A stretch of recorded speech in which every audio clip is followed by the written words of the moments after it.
to order and ask Cole to take roll call, please. Bodie, Here. Aubrey Montgomery, Here. Kroll, McBurney, Here. Please stand as you're able for the Pledge of Allegiance. I pledge allegiance to the flag of the United States of America and to the republic for which it stands, one nation, under God, indivisible, with liberty and justice with for all. liberty and justice for all. Urbandale is a national leader in character counts, endeavoring at all times to promote and model the principles of trustworthiness, respect, responsibility, fairness, caring, and citizenship. In conducting tonight's meeting, we expect that all participants will act in a respectful manner consistent with these principles.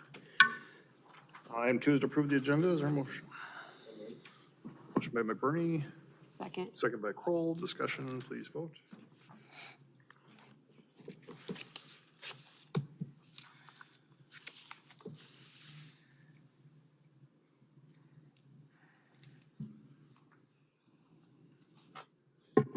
That passes. All right, item 3, presentations. We do have 3 proclamations tonight. I'll start with the proclamation for 2024 National Gun Violence Awareness Day. Whereas this proclamation declares the first Friday in June to be National Gun Violence Awareness Day in the city of Urbandale to honor and remember all victims and survivors of gun violence. And whereas Iowa has 323 gun deaths every year with a rate of 10 deaths per 100,000 people, whereas Urbandale is working to end senseless violence with evidence-based solutions, including supporting better mental health services with our crisis intervention team. And whereas in January 2013, Hadia Pendleton was tragically shot and killed at age 15, and this Friday, June 7, to recognize the 27th birthday of Hadia, people across the United States will wear orange in tribute to Hadia and other victims of gun violence. And whereas today we renew our commitment to reduce gun violence and pledge to do all we can to keep firearms out of the hands of people who should not have access to them, and encourage responsible gun ownership to help keep our families and communities safe. Now therefore, I, Robert Andweg, Mayor of the City of Urbandale, on behalf of the Urbandale City Council, do hereby designate Friday, June 7, 2024 as National Gun Violence Awareness Day and encourage all residents to wear orange on Friday, June 7. And I'm going to present this. I think Bridget has, you want to come up, and I think there are some folks in the audience who would like to accept this.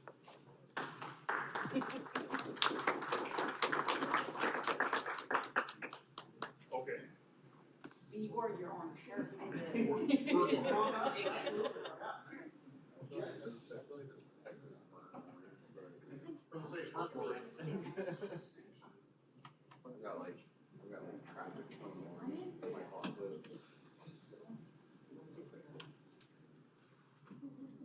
Okay, on 3. 1, 2, 3. Wait. More. Okay. 1, 2, 3. Okay. All right, thank you, Eric. Thank you. Thank you. Here, I'll give you the pledge chair too. Thank you.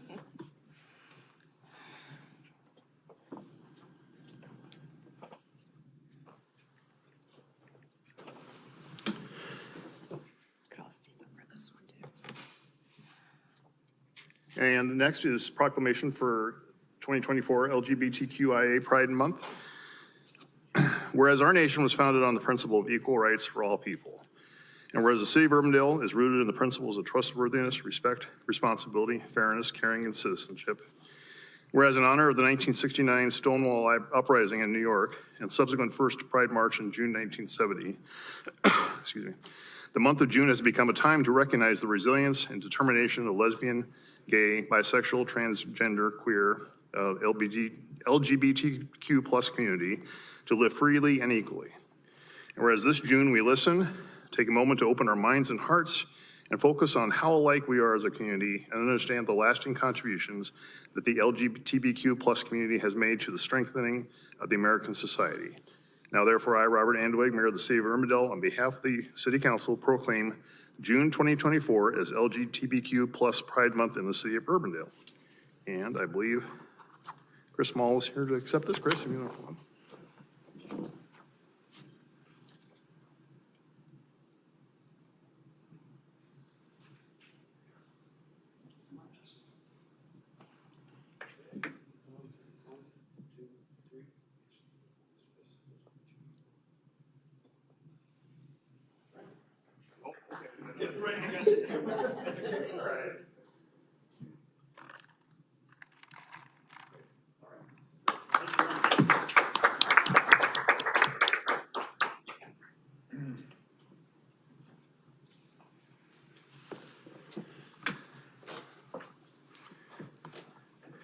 And we have one for 2024 National Caribbean American Heritage Month. Whereas the month of June is recognized as National Caribbean American Heritage Month, a time to celebrate the rich cultural heritage, traditions, and contributions of Caribbean Americans to our community, state, and nation. Whereas Caribbean Americans have played a significant role in shaping the cultural fabric of the United States, contributing to the diversity and vibrancy of our nation. Whereas the observance provides an opportunity to honor the achievements and traditions of Caribbean Americans, fostering understanding and appreciation for their heritage. Now therefore, I, Robert Andewig, Mayor of the City of Urbandale, on behalf of the Urbandale City Council, proclaim June 2024 as Caribbean American Heritage Month in the City of Urbandale. Now, I'm not sure if anybody is here to accept this proclamation, but I will proudly sign that. All right, we'll move on to Citizens Forum. This is the opportunity to address the council on something not a part of tonight's agenda. Would anyone like to address the council at this time? All right, I'm going to recognize you first. Channing, I'll get to you after that. So. Please give your name and address at the podium, if you could, please.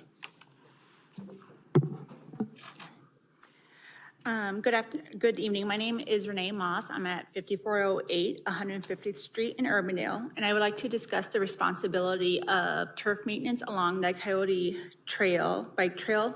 My property line is adjacent to the sidewalk, which is then adjacent to the bike trail. The city has maintained this turf for 4 years. And then this year, I did receive a tall grass violation for not maintaining the city's property. I was told when I called the city, I talked to multiple people, and the reason why was because it was part of the right-of-way. I have found several definitions for the right-of-way and where my right-of-ways are at on my property. And my right-of-way in the front of my property obviously is the sidewalk and the sidewalk to the street. And every time I talked to somebody at the city, they kept on referring to the front of my property and not the back of my property where the bike trail is at. So I own no property after my right-of-way from the sidewalk, the bike trail, and then to the road. I'm not responsible in maintaining that sidewalk. I'm not responsible in maintaining that bike trail. And I'm also not responsible in snow removal of the bike trail or that sidewalk. And that was found in the City of Urbandale Snow and Ice Control Operation Manual, that they are the ones responsible for that sidewalk and bike trail. And everything has been constructed correctly, so it is that 5-foot ADA sidewalk and that 10-foot bike trail. I looked through the project and it shows that there is a right-of-way from my property line across the ADA sidewalk, across the bike trail to the street, the median, the street, and to the street. And with all of that, I'm not understanding why I am the one that needs to maintain that piece of land. Since it is part of the park and rec area, it's a passive bike trail. I have done some other research and I saw that Douglas Avenue has a very similar setup where it is the ADA sidewalk, the bike trail, but the city mows that property. So I need help in determining who actually should be the one mowing the city's right-of-way. Okay. Could you give us your address again? It's 5408 150th Street. 150? John, you want to? It's on the Waterford Road. I'm going to let our Director of Engineering and Public Works address that. If you could just give him the podium, then we'll address that. So, John. Again, I believe this is on the north side of Waterford Road along our complete street section, which it is true, since it is the complete street section, the snow removal is the city's responsibility. But I would say the grass between the trail and the back of curb is very standard to the rest of our arterials, which are the property owner's responsibility. At similar, 170th Street has the same sidewalk and trail. 128th Street, while it might just have like a 10-foot trail, all those adjacent property owners per code have the responsibility for, maintaining the grass in that area. I would say Douglas is different in that it's a much wider right-of-way than what we have normally.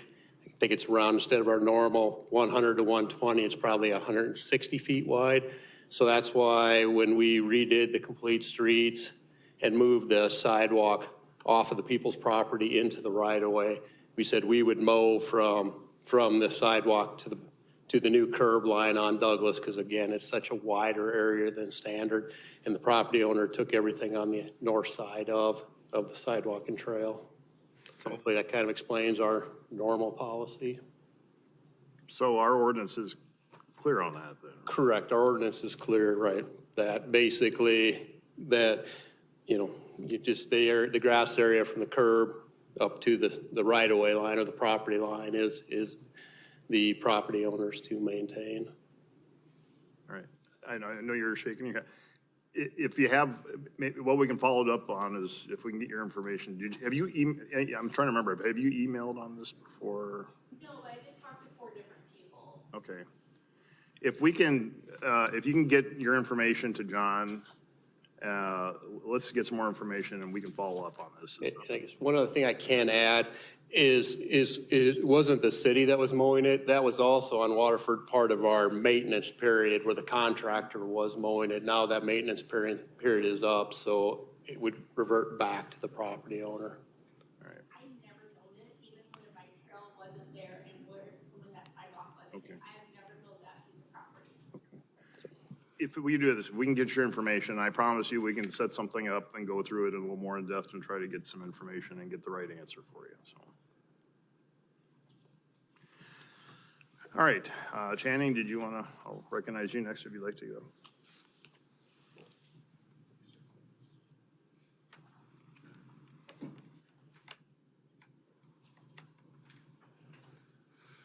Good evening, I'm Channing Dutton. I'm at 3815 Greenview Drive, just a short walk from here. I was here on May 21, 2024, which was the night of the most recent big storm that affected Urbandale. And at that time, I spoke about the philosophy of intersections of climate change, how they affect the city. Tonight, I'm here to talk to you a little bit about what the costs were of that storm. Because what I ended with was talking about this is a budget issue. And with what we know is coming, we know something's coming even tonight. We have to be aware as we budget and as we think about future decisions, well, what are these storms costing us? Now, if you work through real briefly, I think I'm showing you your income and expenses for 2024. And you're operating a little bit in a deficit, but basically you're living within your budget and you're spending the money that you're taking in. That's great. And on behalf of the taxpayers, I want to thank you for what you did with the citywide debris removal, because you made this available to every taxpayer. And my understanding is that this removal is going to cost the city $250,000 approximately in unbudgeted expenses. So this starts to impact the budgeting process. But in actuality, the number is bigger, because on the city website, we see that the market value, if the homeowner had to remove the debris themselves, is $75 a load, whether that's a full load or a partial load. Now, I'm out of my water here, my depth, and so I may have my numbers wrong, but it's pretty clear that Urbandale is about 47,000 people. And if you divide that by 3 and make a household estimate, you come up with about 15,000 households. In the 2010 census, they projected 15,600 households. And so if we know that the basic cost of one truckload, market cost, is $75, the citizens of Urbandale would have had a bill for $1 million based on what happened on May 21. But you, the city, have taken some of that burden, 3/4 of that burden, if my numbers are roughly correct. And so the idea is there's going to come a time when the storms are going to be big enough that cities can't do this. It's going to be too expensive. And we'll look for help with our federal partners. We'll look for other programs that will help us. But sooner or later, we're going to have to bear this burden, and that burden is going to impact every other city venture that we have available to us. And so The problem that we face here in early June of 2024 is how many storms are there going to be? Because as I say, there may be the next one tonight. And it's interesting that this is Caribbean Heritage Week, because watch what's going to happen in the Caribbean. It's not going to be pretty. They will be spending billions of dollars on what will happen in the next 100 days. Thanks very much. Keep doing a great job. All right, thank you, Channing. Is there anyone else who'd like to address the council on something that's not part of tonight's agenda? Okay, seeing none, then we'll move on. First is to the adoption of the minutes from the May 21 meeting. So moved. Motion by Kroll. Second. Second by Rosendahl. Discussion, please vote.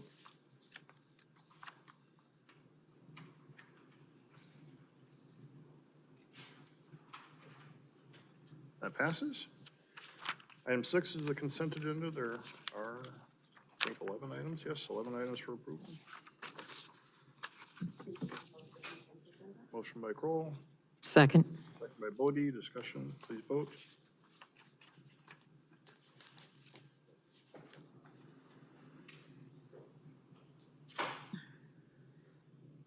That passes.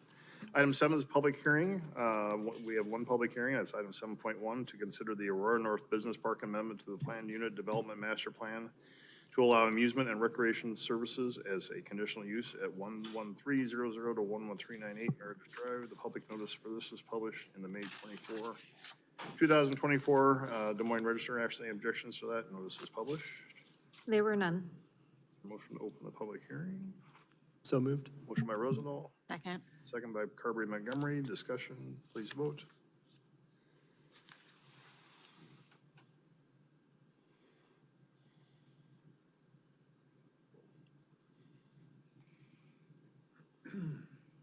That passes. And to introduce this is our Director of Community Development, Steve Franklin. Steve?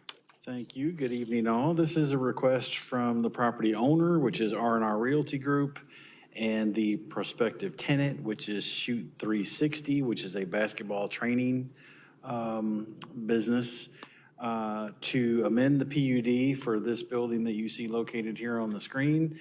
This is on Meredith Drive, between 112th and 114th. Here's the interstate. You can see the ramp that comes off. Here's the Casey's, and it would be this building right here. As I mentioned, they're requesting an amendment to the PUD to allow amusement and recreation services to be a conditional use. We have done this a number of times over the past several years. This is kind of one of the flavors of the day these days, is to have generally youth-oriented recreational type spaces in warehouses. The owners are always looking for somebody to go in there, and this is generally a good use for that type of thing. In this particular case, they would lease approximately about 12,500 square feet of this building, which is about 143,000 square feet. Amusement and recreation services would include things like membership, sports and recreation clubs and gymnasiums. So Sapphire Gymnastics on the north side of Meredith would be another example of this. We just very recently, earlier this year, approved a similar type of facility down next to the fire station on 121st Street. So we've done a number of these, and it seems like this would be a good use based on all the other ones that we've done recently. R&R can get a tenant in the building. They generally do not cause any problems, and the beauty of going to the Board of Adjustment to get the conditional use permit is they 9 times out of 10 will make it. They'll approve it subject to only this business, so somebody else couldn't slide in there. And part of that CUP process before the Board of Adjustment is to give them all of the specifics. How many employees, how many people do you expect at your peak times, how many parking spaces will you need, on and on. So it gives them the opportunity to vet that particular tenant in a public hearing type of venue to make sure that that's going to work in this building. And then it should, at some point in the future, if they ever left, somebody else would have to come back and be able to go through that same process to get their CUP. So that is a brief overview. Planning and Zoning Commission does recommend approval of the amendment, and I would be happy to answer any questions. And Jeremy Shepard with R&R is here and can answer questions as well. All right, thank you, Steve. Any questions for Steve? For the council? All right, we are on public hearing on this item. Would anyone like to address the council on this item? Jeremy, did you want to say anything, or do you want to come? Okay. Then is there a motion to close the public hearing? So moved. Motion by Kroll, Second. second by Rosendahl. Discussion, please vote.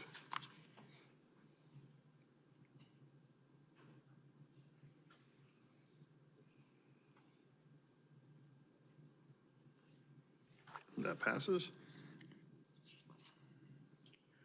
Motion to approve council letter 7819. Okay, motion by Kroll, Second. second by Rosendahl. Discussion, please vote.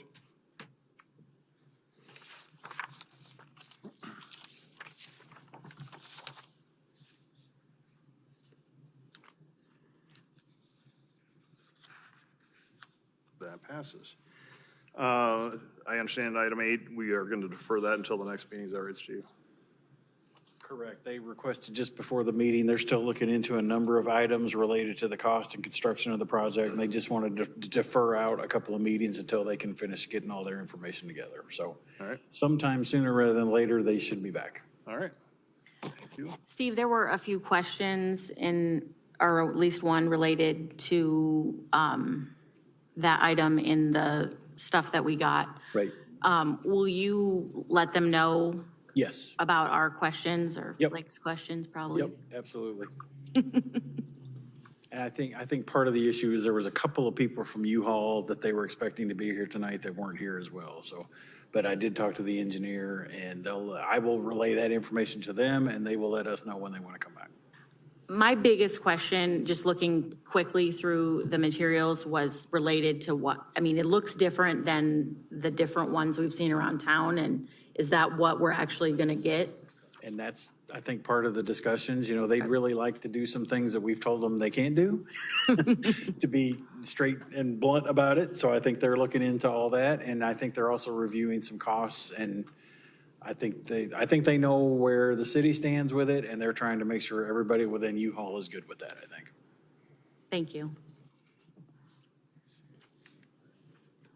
All right, thank you, Steve. Moving on then to item 9 versus item 9.1, as to consider the second reading of ordinance number 2024-07 regarding the parking at Lions Park. Scott is not here tonight, but certainly I think we have others to answer questions, but I think the request is to suspend the rules to make this to be the second and third reading of this ordinance. So,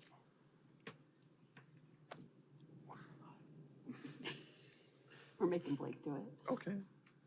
I wasn't ready with my note. Are you making a motion to suspend the rules? Yes, I'm making a motion to suspend the rules. Motion by Rosendahl, Second. second by Kroll. Discussion, please vote. Found it.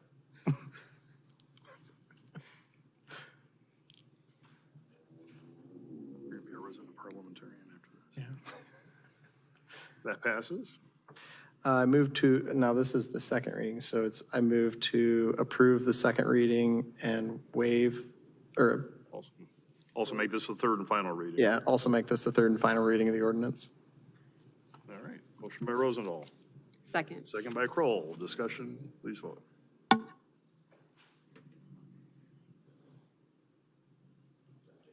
For a second reading type of situation.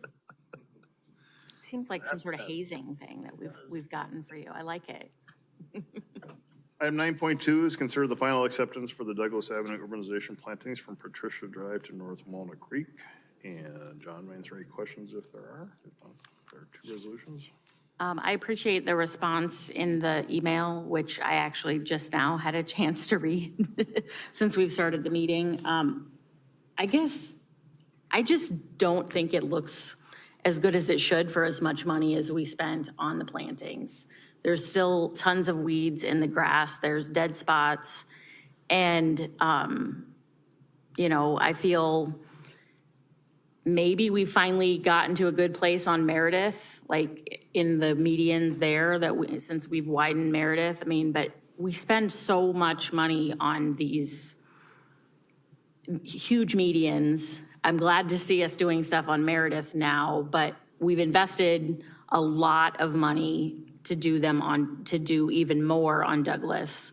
And I don't think it looks like we spent as much money as we did. So I don't know that this has anything particular to do with this contract. I don't think it probably does. I guess my understanding of the warranty was probably I misinterpreted it. I thought they were still maintaining it. But explain to me then, John, how, when we were talking about Waterford, you said they were maintaining, the contractors were maintaining it. Correct. They're just different warranties. Basically, the warranty that was set up for on Douglas was for the plantings. So again, Parks has taken over the general maintenance. And it's also, I'd say, a little bit different in the sense that we had the first phase of Douglas where we did the urbanization. The plantings were a completely separate contract.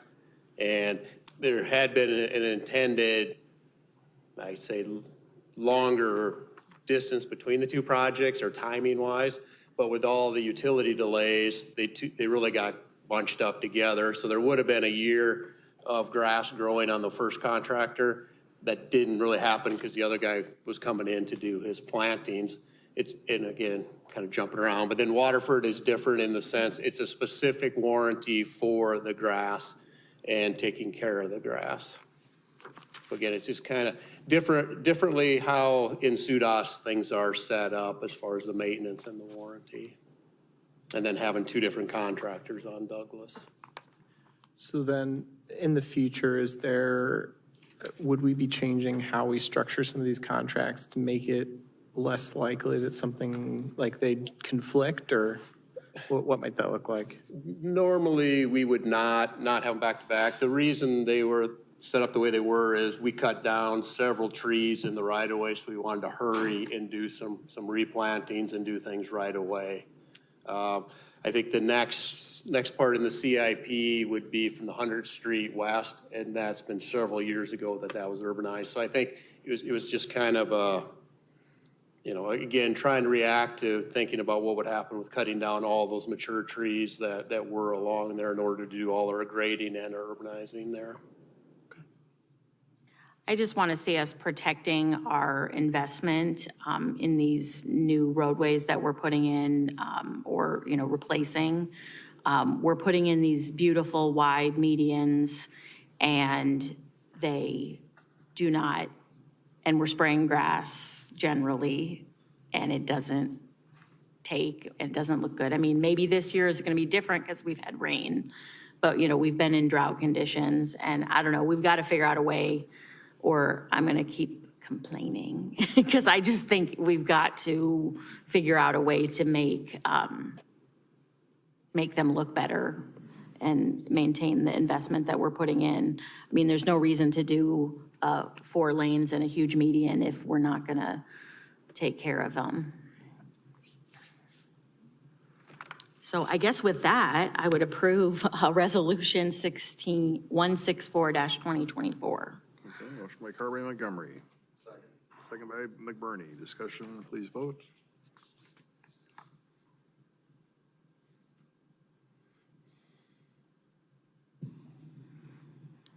That passes. There's a second one. Approve Resolution 146.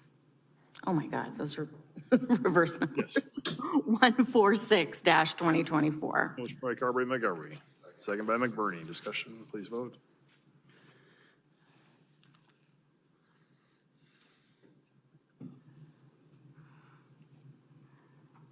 That passes. And Bridget, I agree. I mean, I drive by there every day too. I want to see them look nice. We spent the money to do that, to make them look nice. And so I think as they mature more, I'm hopeful that they will look better and better. But that's something we need to make sure that we continue to have looking good for years to come. So I think we're all in agreement on that. So, all right, moving on. Item 3 is consider the equipment purchase for a garbage truck. And John will answer any questions if there are. I'm saving it for council items. Oh, okay. Motion to approve council letter 7813. Motion by Rosenbaum. Second. Second by Carberry Montgomery. Discussion, please vote.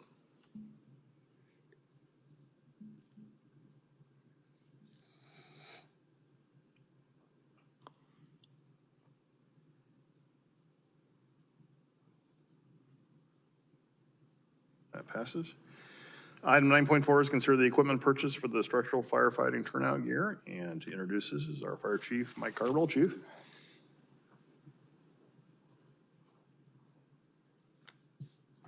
Mayor, members of council, I apologize for not being at our last meeting. We were a little bit tied up, but I do appreciate you approving the air refill station for us. Tonight, we have before you a agreement to purchase 8 sets of turnout gear.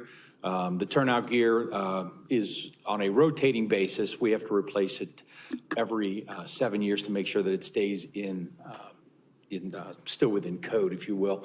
We evaluated last summer. I brought with us tonight Lieutenant Maycumber, who headed up the review of different types of turnout gear, just trying to make it safer and better for the firefighters. We're still dealing with that issue about basically cancer-causing agents, which they don't have worked out yet, but this is the next generation, the next step. So we're recommending you approve purchase of 8 sets of turnout gear. We're using the HGAC, which is the purchasing compact that we're a part of that helps us save a lot of money, and asking you approve us for 8 sets tonight. And I'd be happy to answer any questions for you.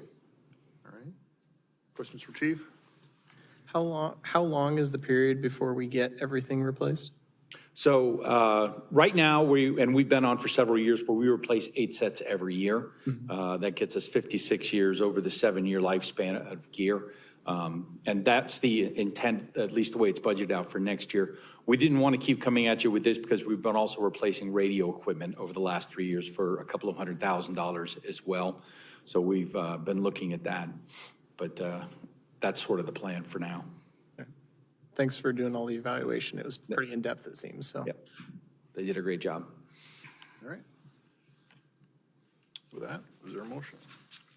Motion to approve Council Letter 7740. By Rosendahl. Second. Second by Bodie. Discussion, please vote.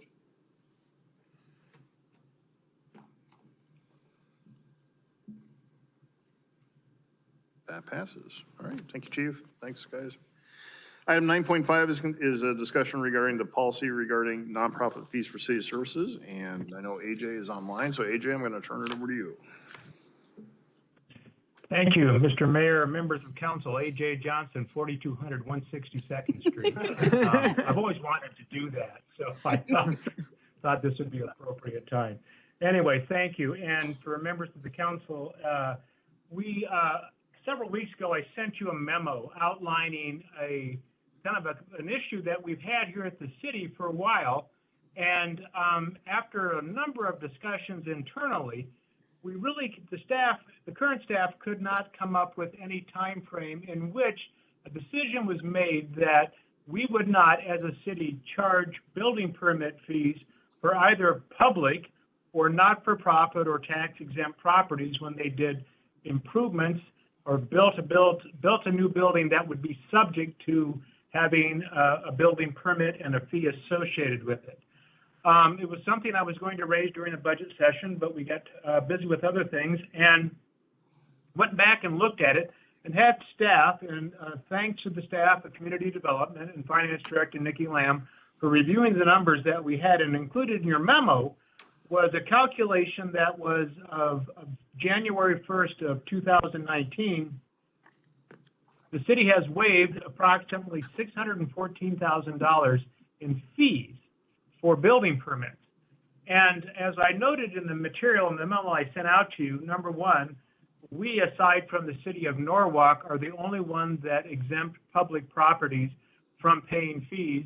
And we are the only one that does public entities, and tax exempt or private entities that would qualify under a tax exempt status from charging these fees. What else is different is a couple more things. Number one is that, as we all are painfully aware of, the state changed the rules of engagement, if you will, as how cities can generate revenues to provide services for their residents. So that was the infamous House File 718. And so building from there, and we had the first impact when we did the budget preparation and your adoption for the 24-25 fiscal year budget. 24-25 fiscal year budget. So looking at that, we always look at ways that where those revenue sources are coming from. And this is one that has kind of been on and off again, that radar. But one of the things we did find, as I mentioned previously, no one could account for at any point where there was an official action by council to allow for staff to waive these fees. Now, again, I'm not going to be revisionist as far as the past history, but at the same time, as we look at ways that we could provide for these services, collect fees, but also to get a formal indication from council as to which they wanted to do, to collect fees or not collect fees. Because without that, it really kind of just like, well, who approved this? Well, we really didn't have a good idea of who approved those. Also, I'd like to point out, and I've shared this with a couple other folks on staff, staff discussion, but also I think was shared with a couple of council members before, was that the fees that we charge for building permits, they're actual fees for boots on the ground services. For example, when you pay your property taxes, your expectations are that you're going to have police and fire if and when you need them. You're going to have parks if you choose to use them. You're going to have a library if you choose to use them.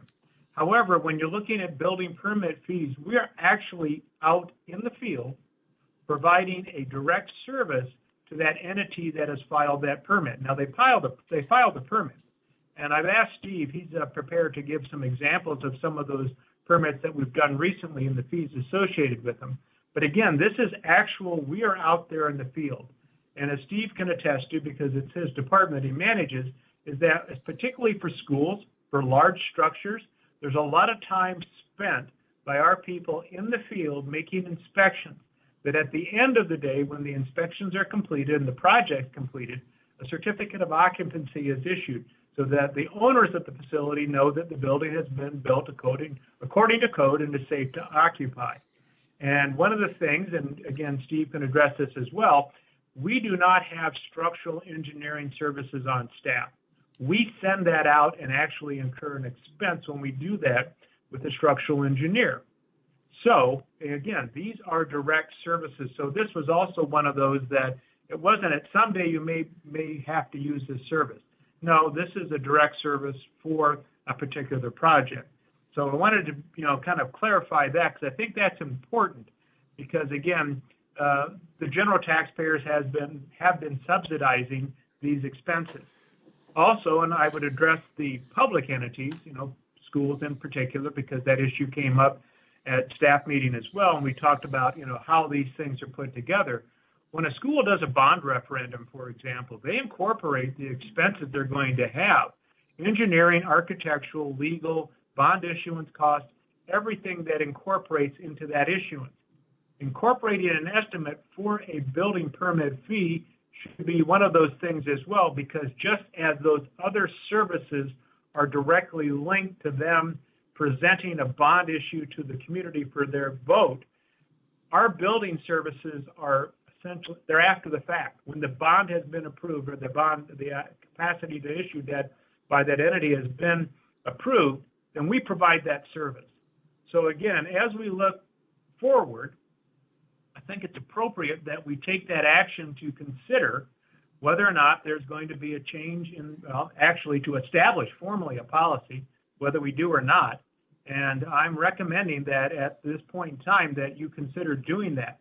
I also mentioned in my material that, this is for discussion purposes only. We will be able to continue this discussion at next week's Lunch and Learn to kind of give you time to absorb it, have the conversation amongst yourself, and that way we can continue the conversation. And if there is a decision, regardless of whether it's going to be or not to be on the to allow for the permit fees, then we can prepare something for the June 18th meeting that will formalize this, that there is actual formalization and a decision made by the elected bodies as to what we're going to do. Again, the material that was put together with staff was very thorough, and they did the survey. I think you all had that for a little bit of time. And again, I've asked Steve to just give some examples. I think Councilmember Rosendahl had raised a question as to, can we have an example of what some of those fees might have been? So if you would, if we can, Mr. Mayor, if we can ask Steve to maybe give an overview. Okay.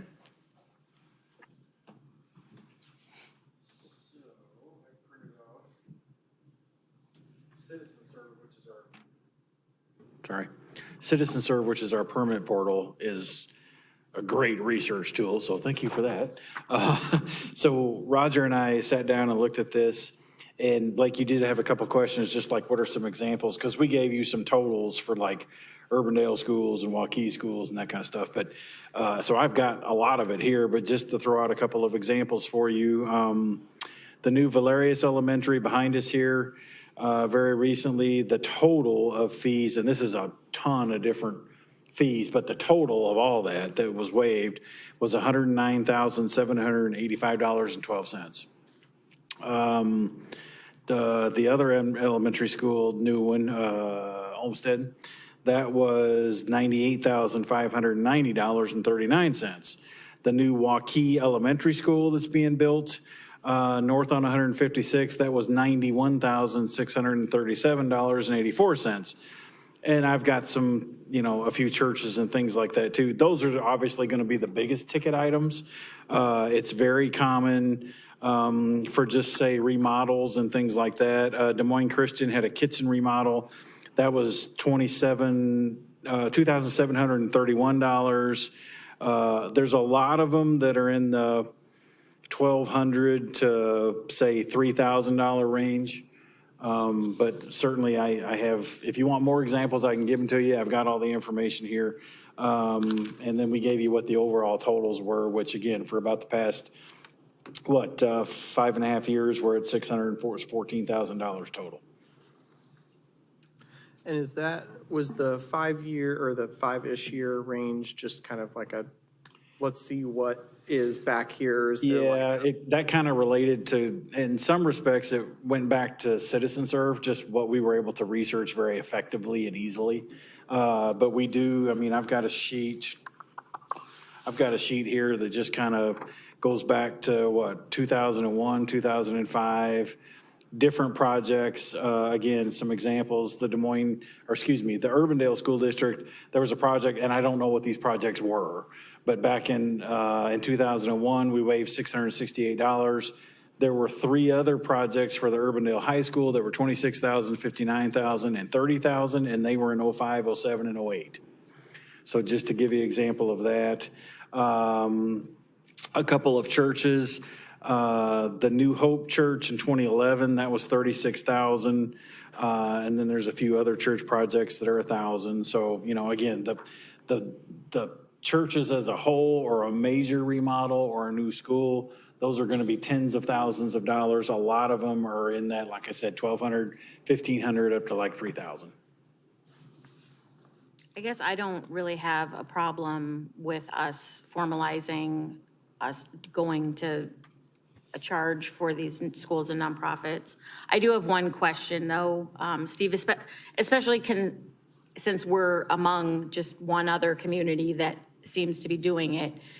Are we recouping on the structural engineering part of it because we outsource that? Are we recouping our actual costs for those sorts of, not just in total, yes. Schools, but in all building permits? Yep, we have, it's either 3 or 4 different firms that we use that we outsource information to. And of course, their fee depends on the scope of the project, but I would say generally speaking, yes. Okay. So generally, I guess I support this, but just given that little piece of information on outsourcing that, I wanted to make sure that we were recouping those costs.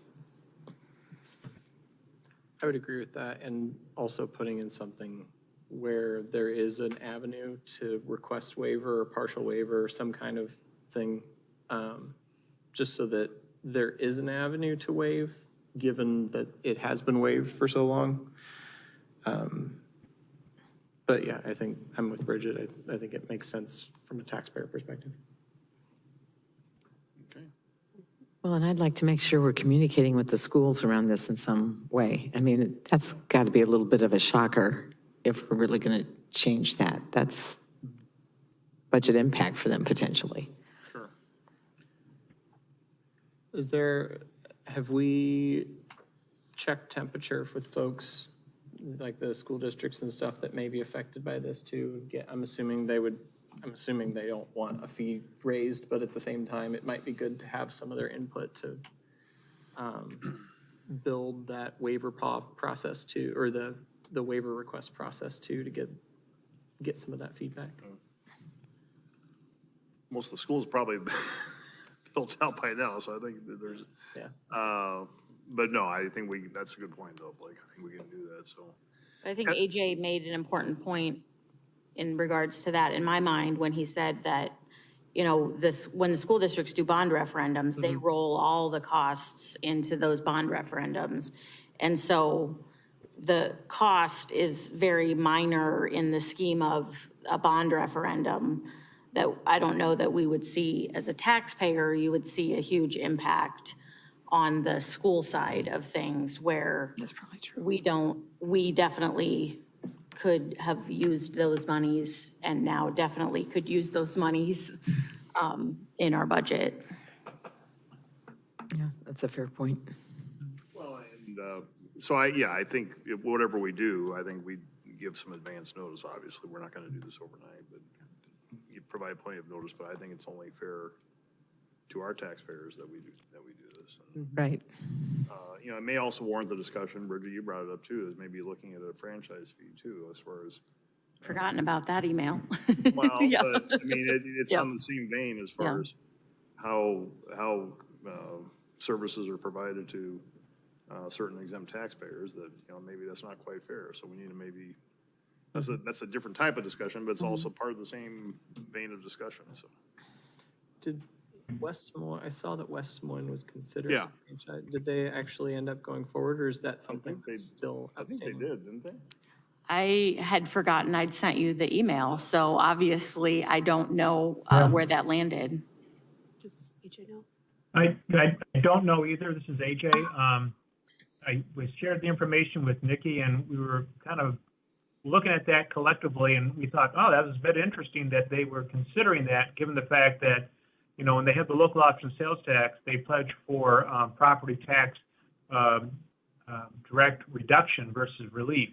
And I don't know if there's I can't think of, you know, why the reasons are or not. I mean, it's an option that every city has up to 5%. But if you have a local option sales tax plus a franchise fee, you can't, for example, collect a local option sales tax component on what is considered to be on the franchise. So you're collecting on, you know, the taxes on gas and electric, but if you have a franchise fee, then you can't collect on that particular entity. Right. So again, we can certainly find out, but that was something that just recently came up with the city of West Des Moines as well. All right. Well, I think if the plan's okay, it gives you time to kind of think about this. The comments that Steve's made, I've made. I'll bring it back for your further discussion for next week for the lunch and learn, and it gives you just time to kind of absorb it. I certainly can, you know, I think the mayor's correct. I think particularly in the Urbandale School District, they're probably done with major buildings at this point in time, given all the construction they've done recently. Waukee schools, I think their future growth is going to be outside of the city. I don't believe West Des Moines has any activity, either does the city of Des Moines, Dallas Center, Grimes, or Johnston. I think the two major ones we have to talk about is the Waukee and the Urbandale. I can certainly make inquiries to see what their future plans are, if it includes building inside the city of Urbandale. All right. All right, thank you, AJ. All right, welcome. before we get to mayor and council items, I've asked for John Larson to give an update on the storm cleanup. So I know I've certainly had some questions. I bet a lot of you have too, and it's, I know our crews have been working very hard. They did post an updated map yesterday, but I thought it'd be good for John just to give a general update as far as where we are on storm cleanup. So John, I'll turn it over to you.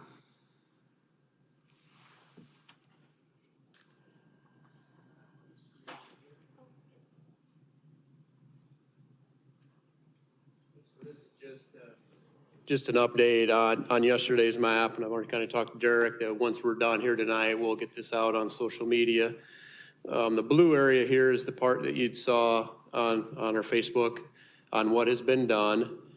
The area here in red, which is north of Douglas and east of 86th Street over to 72nd, we're anticipating having that completed by the end of the day tomorrow. We've got the area here that's to the southeast of Douglas and 86th Street. We have started in that area with a couple crews, and we're hoping to have that area done by the end of this week. Looking up north of Meredith and west of 86th Street, we're hoping to have that area completed by the end of the day on Thursday. Then we've got our area between Douglas and Meredith and west of 86th Street. We're hoping to be in there by late tomorrow, if not Thursday morning, and then that'll take us into probably early next week before we finish that. Then the area that's kind of to the southwest of 86th and Douglas. We are in that area, and we're also thinking that'll probably take us into early next week to complete that. And then the areas west of the interstate, we've picked up everything we could with our crews. The things that are left are the bigger stuff that we need to bring the equipment that's currently east of the interstate over there to finish that up. But we have made that first pass through for the smaller stuff. And then just kind of give you a little perspective. We're kind of estimating how much debris we will pick up. But we're guessing it's probably in the neighborhood of 75% of what we did during the derecho. So there is a lot of stuff out there. So just like I said, just kind of put it in context. It seems like maybe it's taken a while. Well, you know, there's a significant amount of debris out there that we are collecting. And John, are we getting reimbursed, or will we be able to get reimbursed by FEMA? I do not believe this will be big enough to qualify. Really? No.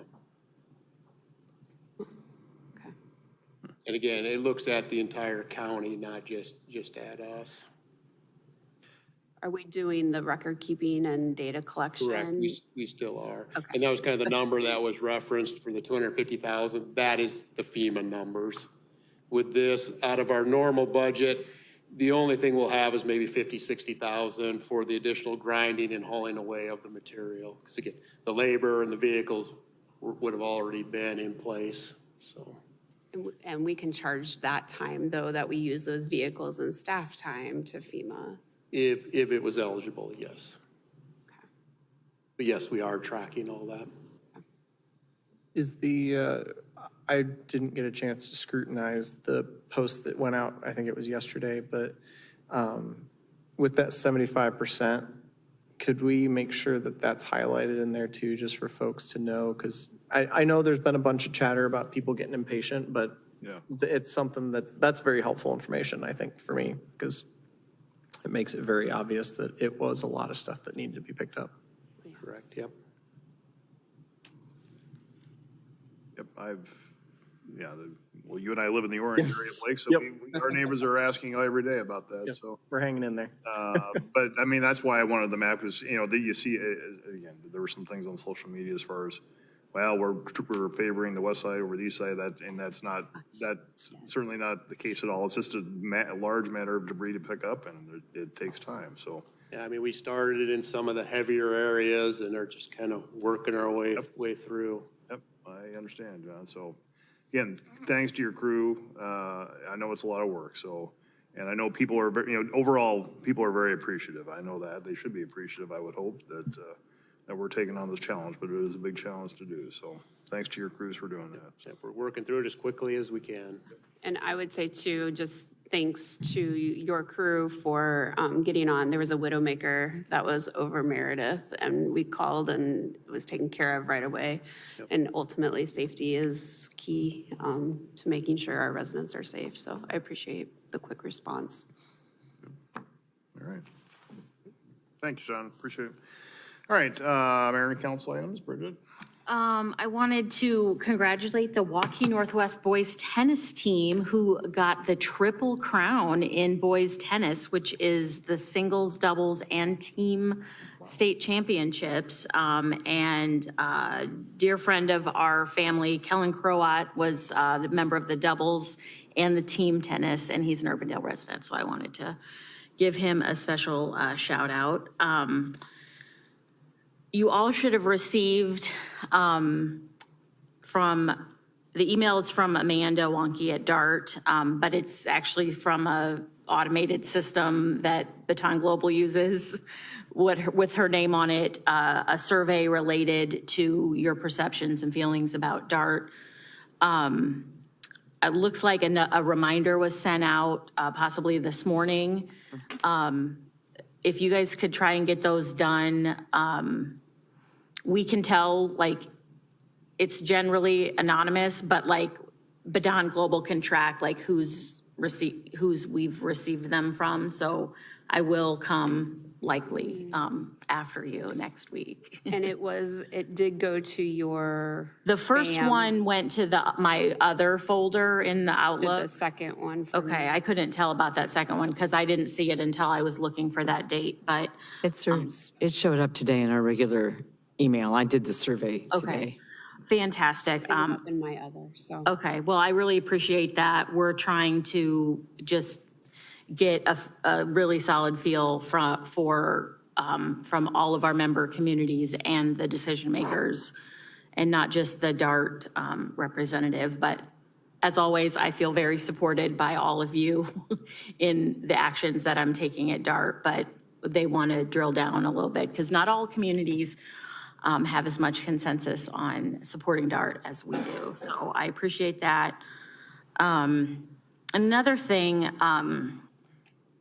that I wanted to bring up, which is maybe kind of a little bit out of left field, is the availability of Narcan in our community and specifically in city facilities.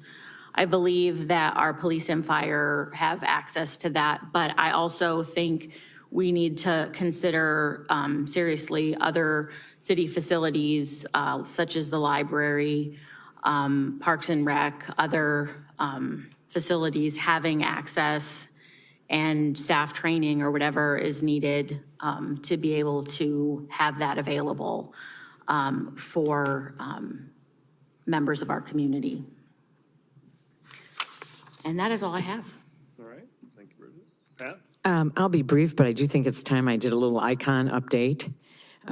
We've got 90% complete on our private fundraising. We had a goal of $33.5 million, and more than $98 million has been invested in icon thus far.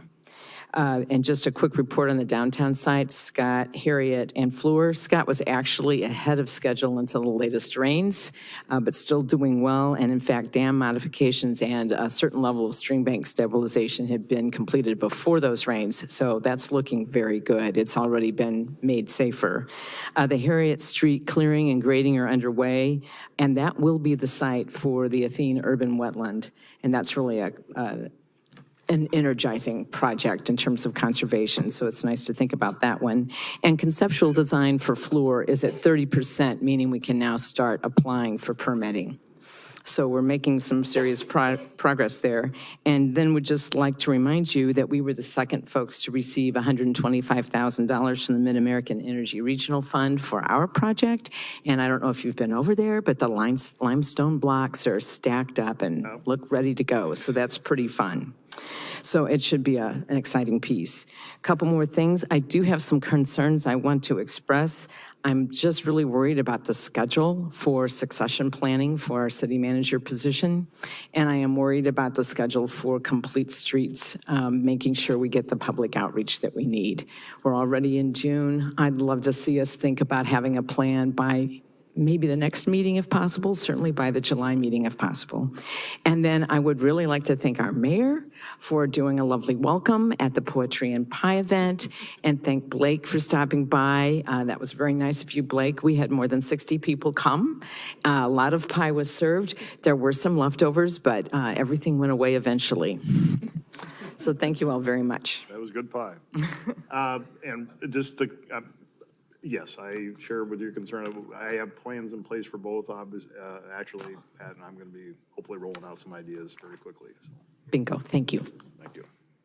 Amy? We had a really cool splash pad event, which was really fun and great to see. And I've had the opportunity to go to several graduation parties, and I've been just ecstatic to see how much the splash pad is still being used. And I get to drive by there daily almost, and there's always kids out there and families out there. So that's really fun to see. And then on the same vein, boys and girls soccer, Dallas Center Grimes, although we're just a smidgen that goes to the DCG. The boys and the girls took home state championships, and the Johnston boys had a repeat this year. So exciting opportunity to be burnt all weekend. How many games did you sit through? 3. That's nothing for you. No, it really wasn't. Like, Three things here. So one, I was looking at the bill list and I noticed the rain barrel reimbursement. And so I texted Jennifer and was asking her if there was anything that she would improve about the program. She said it was very easy to use. One thing that she said that the cost of rain barrels has gone up quite a bit recently, like over the past few years. And so I was curious, just in terms of the history of what our reimbursement rate is. I didn't know if that's always stayed static or if that's been adjusted periodically. So just a curiosity there, and it doesn't have to be answered tonight, but I don't know if we've looked at that, but it's probably worth looking at. yeah. Yeah, I can ask about that. Is the intention to, was it to like pay half of it or something? I thought it was supposed to be a reimbursement. I mean, Yeah, I thought, Yeah. $50 or $75. I thought it was $100. Yeah. I Maybe think it's it up was to 100. Yeah. I think it's raised since I've been on council. Okay. I'd be happy to look into that because, and I forgot to mention the Sustainable Urbandale Fair that occurred by the library over here while you guys were all doing the wonderful other thing. I did that one. I made sure to give you credit that you were on Thank duty. you. That I was out doing sustainable stuff. Yeah. But it really was an excellent fair, and the rain barrels were a prominent piece of that. So, yeah, I'll need to check into that. Well, let's take a look at that. Another one, I was just curious about if we got any updates from our friends at the railroad about that crossing at 100th and Douglas. You mean that one? That one? I think John's got some information. Yeah. Sweet. We have been in contact. I know police and fire were originally in contact. We have also been in contact with our resources. Last I've heard, they were going to come out and see if they could physically push them together or not. They weren't sure if they could. The other thing to keep in mind is the next step will be to replace the crossing, which is a city cost. So just be aware that's probably what's likely coming. And I think right now you're being asked to get completely off your bike. Yeah, we and put up walk the across. cones, and we'll have to see, the railroads asked for us to put gates up again. We originally had them, we took those down because we had people with tandem bikes and they could not get through. So it's one of those things we'll have to wrestle with. Do we put those back up? What do we do here going forward? But Yeah, I mean, something has to be done, John, I think. I mean, obviously, I looked at the one on the east side of Douglas, and east of Douglas and east of 100th, south of Douglas, where it crosses there, and that looks like it's a solid concrete piece over the sidewalk there, so. Is that a newer one? Is that a newer crossing than the one where this one is? I think it might have been. I mean, it seems like there should be a solution. I'm not sure. I know the one on Douglas was probably the 04, 05 time frame. And I guess that's what I don't know is if it's just recently shifted or if it's been like that. I don't know the answer to Well, that. it's clearly dangerous, so. Yep, so like I said, we've got the cones and we have been in contact with the railroad. All right. Thanks for putting those out. And somebody keeps putting them up. The wind keeps knocking them down sometimes from the storms, but thanks for keeping those up. There should be a solution that's. Well, the mats should not be parallel with the line of travel for the bicycle, period. I don't understand why they do that. Yeah. My son was almost killed down in Texas, same accident. Sorry. I'm very passionate about it. No, I don't understand the logic in that. no, I don't either. Yeah. So whatever we need to do to make it safe. Yeah, sorry.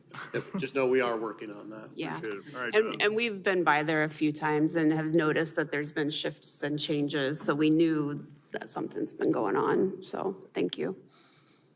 And the last thing, there have been people asking about the naming of a certain trash truck. And the possibility, is there, like, when we're talking about, like, putting in a new truck and having, like, fanfare around it and everything like that? Is it like a birthday or like a Like, what do you call it? I don't know, like a commissioning of a truck, I don't know. shower of Yeah. the baby shower? Yeah, But no. oh, that'd be kind of fun. Our others aren't named, I don't think, but. We can Change that. we can start. I think Also, laser raccoon wrap, I'm just gonna put it out there. That could be a very cool option. Actually, it does have a name. It's 654. Oh, sweet. that's great. That's great. I think we ask preschool students to name Oh, that them. would be great. That would be great. Well, it's not unprecedented to do something. I mean, we had the snow plows, I think, were painted by kids one time. So. Yeah, the blades. So- I think It livens everyone's spirits. yeah, and leaning into, we always joke that our highest rated city services are garbage cleanup. Like, I mean, I think leaning into it to a certain extent is worthwhile. Sure. As a community. I fully support looking into this option. So, Derek and John, get creative. We could have a christening. Hey, Jay, did you say something? I said we could have a mayoral christening, get a bottle of champagne. All right, sure. Better than AJ quitting on the spot. Larry, what'd you? I have a lot of time to think at home. That's not always good. I just received a lot of thanks, John, for the service that we're providing, picking up all the debris. Talked to a lot of folks over the last couple weeks, and they're all very appreciative, especially looking at some of our neighbors who may not be doing it to the extent that we are. So just really appreciate what you guys are offering. And then I know the Urbandale Lions Club was thankful for the council members that were able to swing by after the splash pad was opened and stick around for a minute. That always boosts their spirits. So thank you guys for showing up, and yeah, that's all I've got. Okay. I have just a few things. Tomorrow, AJ and I are, our police department is undergoing through the reaccreditation process for CLIA, and the CLIA is on site here to do the reaccreditation. So I think we have an interview tomorrow morning at 9 o'clock. Hopefully everything's going well on that. And just a reminder too, our fire department will be obtaining, hopefully its initial accreditation later this summer in Atlanta. And I'll be going with some of the folks from the fire department on that. So they're both going through accreditation right now. So just be mindful of that. And Saturday morning, don't forget, bright and early, 8 a.m. be here. Yes. That's this Saturday, 8 a.m. I did have that. I didn't know it was that early. They're all supposed to be here, so make sure that's on your calendar. With that, is there a motion to go into closed session pursuant to Iowa Code Section 21.51J regarding real estate? I did have a quick question about, that I just thought of. The proclamations, is there a possibility that we could have like a link to those as part of the agenda, or like in here that we could see beforehand? Don't we? Or is that?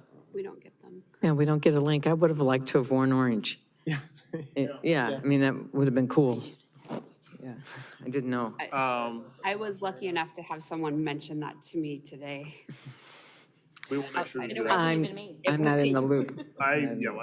Yes, we can make sure that happens. So Nicole and Derek will make sure that happens, so.